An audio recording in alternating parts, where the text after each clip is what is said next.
निपक्ष व निर्भीड वृत्तपत्र दैनिक आत्ताचा एक्सप्रेस।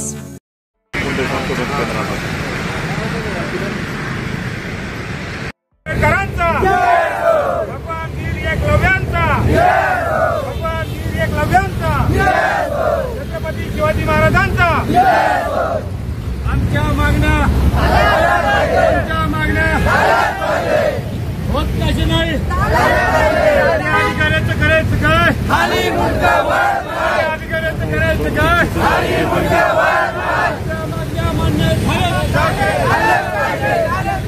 आमच्या मागण्या मान्य झाल्या पाहिजे। अरे होत कसे नाही? अरे होत कसे नाही? आदिवासी एकलव्य समाजाचा डॉक्टर बाबासाहेब आंबेडकरांचा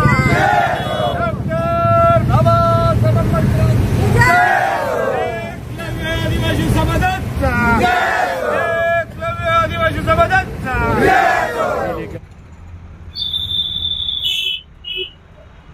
1984 पासून जमीन कसते सरकारी गायरान। तर गायरान जमिनीमध्ये मी कसून माझ्या लेकरा बाळांचं पोट भरते आणि ते नावावर नाही तर शेजारी पाजारी आम्हाला त्रास देतात आणि इडून पळून जा म्हणतात। मग आम्ही कसं करायचं, कसं पोट भरायचं? आम्हाला घरकुल नाहीये, मच्छी मार्केटचे तळे पाहिजे आम्हाला आणि सरकारी फॉरेस्ट जंगल जे काढलेली आहे दुसऱ्यांनी ते सुद्धा पाहिजे आम्हाला। नावावर अजिबात नाही आहे। हे लोक नुसते याड्यासारखं कसते आणि पोट भरत्या। शासनाकडून काही तिथं त्रास दिला जात आहे, मग शासन आम्हाला आता उठूनच देणार ना। लोकांनी उठून दिल्यावर ते कसं आमच्यापर्यंत पोहोचतच नाही सरकार, तर कसं काय आम्ही राहू तिथं? तुमची ही मागणी आहे की तुमच्या नावावर या जमिनी झाल्याच पाहिजे। आज एकलव्य सामाजिक संस्थेच्या वतीने आदिवासी बांधवांच्या काही समस्या होत्या। आम्ही कमीत कमी 3-4 वर्षापासून पाठपुरावा करतो आणलेला, पण आम्हाला आजपर्यंत कुठल्याही शासनानं पत्रव्यवहार किंवा त्याचं उत्तर दिले नाही।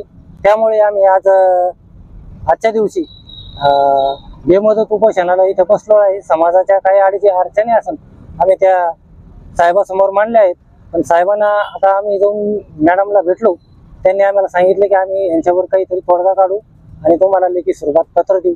त्या पत्रामध्ये आमच्या मागण्या जर समजा मान्य असल्या आम्हाला तर आम्ही उपोषण इथं थांबू, नाहीतर मग उपोषण थांबवलं जाणार नाही।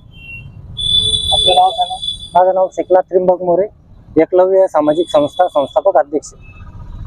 छत्रपती संभाजीनगर या ठिकाणी एकलव्य आदिवासी समाज उन्नती सामाजिक संस्था महाराष्ट्र राज्य यांच्या वतीने या ठिकाणी आमरण उपोषण या ठिकाणी विविध मागण्या संदर्भात सुरू झालेलं आहे आणि या अनुषंगाने आज मी या ठिकाणी वंचित बहुजन आघाडीच्या वतीने आज या आंदोलनकर्त्यांना या ठिकाणी उपोषणाला भेट दिली आणि संबंधित जे जिल्हाधिकारी कार्यालयातील RDC राठोड मॅडम आहे यांच्याशी संपर्क साधला आणि या उपोषणकर्त्यांना या ठिकाणी न्याय मिळावा। ज्यांच्या ज्या मागण्या आहेत, ज्या मागण्यांना प्रामुख्याने ज्यामध्ये जातीचं प्रमाणपत्र असेल, आम्ही ज्या जमिनी कसतो त्या जमिनी आमच्या नावावर झाल्या पाहिजे, ज्या ठिकाणी आमच्या आदिवासी बांधव ज्या जमिनी कसतात त्या ठिकाणी जो सौर ऊर्जा प्रकल्प निर्मिती होत आहे ते रद्द केले पाहिजे, अशा विविध मागण्या घेऊन आज या ठिकाणी उपोषणाला सुरुवात झाली। त्या RDC मॅडम राठोड यांना भेटलो, त्यांनी आम्हाला विनंती केली की आपण हे उपोषण मागे घ्यावे, परंतु त्या ठिकाणी आम्ही त्यांना विनंती केली की आपण समक्ष येऊन या उपोषणकर्त्यांना ज्या उपोषणकर्त्यांच्या मागण्या आहेत या मागण्या आपण या ठिकाणी त्यांना सविस्तर त्यांची जी चर्चा करावी आणि त्या अनुषंगाने आपण त्यांना पत्र द्यावं। म्हणून आज या ठिकाणी आम्ही या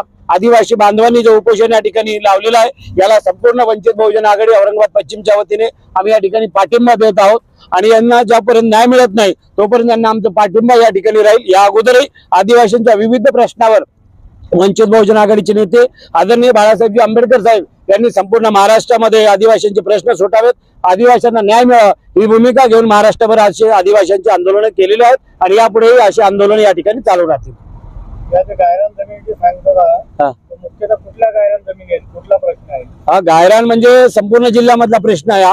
संपूर्ण जिल्ह्यामध्ये शासकीय गायरान वर्ग 2च्या ज्या जमिनी आहेत त्यामध्ये वन विभागाच्या जमिनी आहेत, शासकीय जमिनी आहेत। या जमिनी जवळजवळ 60 ते 70 वर्षापासून आदिवासी समाजाचे लोक त्या ठिकाणी त्या जमिनी कसत आहे आणि आजही त्या जमिनी आमच्या ताब्यात आहे। पंचनामे आमचे झालेले, पोलीस कारवाई आमच्यावर झालेली, परंतु सातबारे आम्हाला अद्यापर्यंत मिळालेले नाही। शासन जे एकीकडे सांगतं बेघरांना घरे देणे, जमिनींना जमिनी देणे, शासन कागदावर सांगतं का या देशामध्ये कोणी बेघर राहणार नाही, परंतु जे घर करून राहतात त्यांना बेघर करण्याचं काम हे शासन करत आहे.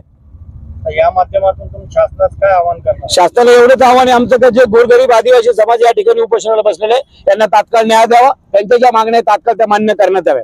आज हे उपोषण जे तुम्ही करत आहात हे एक दिवशी कसं आहे? नाही, आमरण उपोषण आहे, कायमस्वरूपी आहे. तर आता जर तुमच्या मागण्या पूर्ण नाही झाल्या तर पुढची भूमिका काय असणार आहे? नाही, आमरण उपोषण आहे, जोपर्यंत न्याय मिळत नाही उपोषण या ठिकाणी उठलं जाणार नाही. आपलं नाव सांगा सर. अंजन लक्ष्मण साळवे, वंचित बहुजन आघाडी तालुका अध्यक्ष, औरंगाबाद पश्चिम.